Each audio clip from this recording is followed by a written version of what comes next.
যেসব নারীকে আমি গোপনে ভালোবেসেছি তাদের সঙ্গে আমার কখনো বিচ্ছেদ ঘটেনি।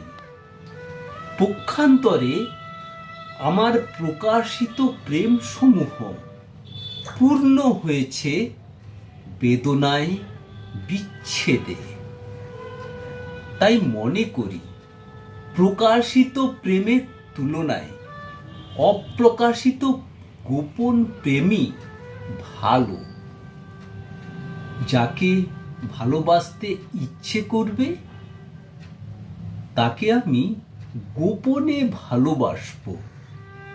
যাকে ভালোবাসি তাকে কখনো তা জানতে দেব না। আমার প্রেম প্রত্যাখ্যান করার কোনো সুযোগই সে পাবে না। আমি তাকে ইচ্ছে মতো ভালোবাসবো, প্রাণ ভরে ভালোবাসবো, যতদিন খুশি, যতবার খুশি ভালোবাসবো।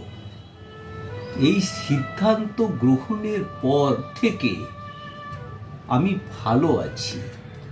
শুধু ভালো নয়, খুব ভালো আছি।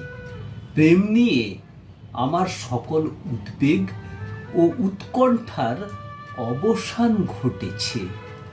প্রিয় নারীদের ভালোবেসে আমি এখন পরম স্বস্তিতে আছি।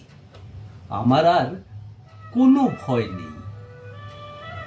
এই কবিতাটির কবি নির্মলেন্দু গুণ মহাশয়। কবিতাটির নাম আমার গোপন প্রেম।